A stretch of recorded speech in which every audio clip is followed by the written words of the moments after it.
وہ آنکھوں پر سن glasses سجائے office کی بلند و بالا بلڈنگ سے باہر نکل آئی تھی۔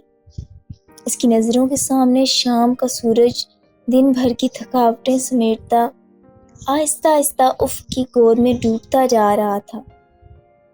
اس کی نگاہوں کے سامنے سی ویو پر ڈھلتی شام کا خوبصورت منظر تھا۔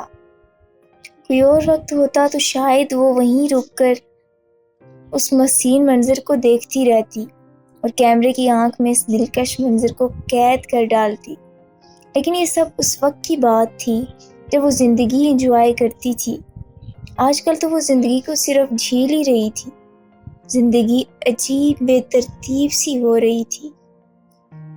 اس کی سوچیں آج کل ان گنت حصوں میں بٹ چکی تھیں۔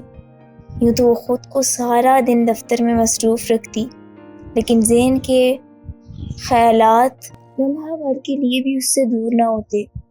کبھی اپنے شوہر حسنات کی بے وفائی یاد کر کے دکھی ہو جاتی، پھر بہنوئی شہریار بھائی کی ہوس بھری نگاہیں ذہن کے پردے پر اتر آتی اور وہ کام کرتے ہوئے خوفزدہ ہو جاتی۔ شادی شدہ عورت سے زیادہ مرد کی نگاہیں کون پہچان سکتا ہے؟ جب سے وہ معظمہ آپا کے گھر رہنے آئی تھی، شہریار بھائی کی نظریں بدل گئی تھیں۔ کندھے پر بیگ اور ہاتھ میں گاڑی کی چابی پکڑے بوجھل قدموں سے اس کا رخ کار پارکنگ کی طرف تھا۔ پارکنگ میں پہنچ کر وہ غائب دماغی سے گاڑیوں کی لمبی قطاروں میں ادھر ادھر دیکھنے لگی۔ پتہ نہیں گاڑی کس رو میں کھڑی کی تھی۔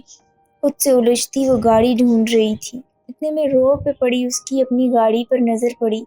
وہ خود پر افسوس کرتے گاڑی تک آئی اور چابی لگانے کے لیے تھوڑا جھکی کہ بڑی آہستگی سے کسی نے اسے پکارا، انیسہ۔ وہ بند آنکھوں سے بھی اس آواز کو بخوبی پہچان لیا کرتی تھی۔ وہ لہجہ کبھی زندگی کی مٹھاس ہوا کرتا تھا، لیکن آج وہ اس آواز پر پلٹنے کی روادار نہ تھی۔ اس کا حسنات اسے پکار رہا تھا اور وہ بت بنی خاموش کھڑی تھی۔ انیسہ، خدا کے لیے ایک بار، صرف ایک بار میری بات سن لو۔ چابی گھماتے اس کے ہاتھ رک گئی۔ اس کا جی چاہا پلٹ کر پوری طاقت سے اس کے منہ پر تماچا دے مارے۔ اس کی زندگی برباد کر کے وہ بار بار کیوں اس کے راستے میں آتا تھا؟ اس کے تھکے ہوئے اعصاب پوری طرح تن گئے تھے۔ چابی دروازے میں لگی چھوڑ کر وہ غصے سے پلٹی۔ ہاں، کیا بات کرنی ہے اب تمہیں؟ کچھ بولنے کے لیے بچا ہی کیا ہے اب تمہارے پاس؟ بولو۔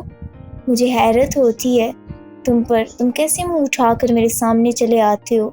تھوڑی سی بھی شرم ہوتی تو زندگی بھر میرا سامنا نہ کرتے۔ دوسری طرف وہ تو جیسے اس کے ہر وار کے سامنے سر تسلیم خم کیے کھڑا تھا، اس کی غصے کی پرواہ نہ کرتے ہوئے صرف ایک ہی بات کہے جا رہا تھا، پلیز انیسہ، بچوں کی خاطر خلا کا کیس واپس لے لو۔ ہمارے بچے اس جنگ میں برباد ہو جائیں گے۔ تم مجھے جو سزا دینا چاہو مجھے منظور ہوگی، لیکن دنیا کی نظروں میں اس طرح بے آبرو نہ کرو۔ وہ بندے ہاتھوں سے ایک بار پھر اپنی وہ بات دہرا رہا تھا جسے کئی بار میسج کی صورت میں اسے کہا تھا۔ چھٹی کا ٹائم تھا، پارکنگ میں لوگوں کا رش بڑھتا چلا جا رہا تھا۔ وہاں سب لوگ اسے اس کے شور کی حیثیت سے جانتے تھے۔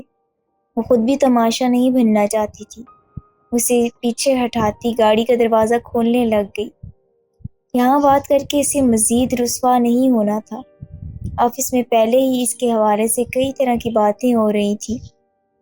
اس طرح سرے راہ اس سے لڑ کر وہ اور کوئی کہانی نہیں بنانا چاہتی تھی۔ اس کا ہاتھ جھٹک کر وہ تیزی سے گاڑی کا دروازہ کھول کر اندر بیٹھ گئی اور گاڑی نکال کر چلانا شروع کر دی۔ اس کا رخ اپنے کمرے کی طرف تھا۔ پتہ نہیں عفان کیسا ہوگا، کہیں حسنات ملنے اس سے یہاں نہ آیا ہو۔ سارا دن اسے ایسے کئی خدشات گھیرے رکھتے تھے۔ گھر آتے ہی وہ سب سے پہلے اسے ڈھونڈتی اور اپنی مضبوط باہوں میں اسے گھیر لیتی۔ شاید اب تک وہاں حسنات نہ پہنچ پائے۔ اس کی غیر موجودگی میں عفان کو ملازمہ سنبھالتی تھی۔ شام کو اس کے آنے پر وہ چھٹی کر کے گھر چلی جاتی۔ اس نے کمرے میں جھانک کر دیکھا، دونوں موجود نہ تھے۔ الٹے پاؤں برآمدے سے ہوتی ہوئی صحن میں چلی آئی۔ وہ مزے سے شہریار بھائی کے کندھے سے چمٹا تھا، اسے لینے کے لیے تیزی سے آگے بڑھی۔ لو بھائی برخوردار، تمہاری ماما آ گئی، اب ہماری ڈیوٹی ختم۔ اس کے قریب آنے پر عفان ہمک کر اس کی طرف لپکا۔ اس نے فوراً اسے سینے سے لگا لیا۔ ارے آپ نے خواہ مخواہ زحمت کی، نورین کہاں ہے؟ بچے کو لے کر اس نے میڈ کا پوچھا، جو کہیں نظر نہیں آ رہی تھی۔ پتہ نہیں آج کل وہ ان سے نظر ملا کر بات نہیں کر پا رہی تھی۔ اسے لگتا تھا کہ ان کی نگاہیں اس سے اندر تک ٹٹول رہی ہیں۔ اس وقت بھی وہ عفان کو لے کر فوراً وہاں سے ہٹ جانا چاہتی تھی۔ ارے مجھے تو اس کے ساتھ کھیلنا بہت اچھا لگتا ہے، بلکہ یہ بھی اب مجھ سے مانوس ہوتا جا رہا ہے۔ نورین اور تمہاری آپا سے چپ نہیں ہو رہا تھا، میں باہر لے کر آ گیا تو دیکھو کیسے خوش ہو گیا۔ وہ عفان کو لیے فوراً اپنے کمرے میں جانا چاہتی تھی۔ اس سے پہلے کہ وہ آگے بڑھتی، وہ تیزی سے اس کے راستے میں کھڑے ہو گئے۔ ایسی بھی کیا جلتی ہے، 2 منٹ ہنس کر ہم سے بھی بات کر لیا کرو۔ چہرے پر مسکراہٹ سجائے بات کرتے ہوئے جوں ہی ان کا ہاتھ ان کے ہاتھ سے ٹکرایا تو پوری طرح کانپ گئی اور تیزی سے دوڑتے ہوئے اپنے کمرے میں چلی آئی۔ انیسہ، کھانا نہیں کھاؤ گی کیا؟ معظمہ نماز پڑھنے کے بعد اس کے کمرے کا دروازہ کھول کر اندر چلی آئی تھی۔ لائٹ بھی نہیں جلائی۔ عفان سو گیا کیا؟ کمرے میں زیرو کے بلب نے ہلکی سی روشنی کر رکھی تھی۔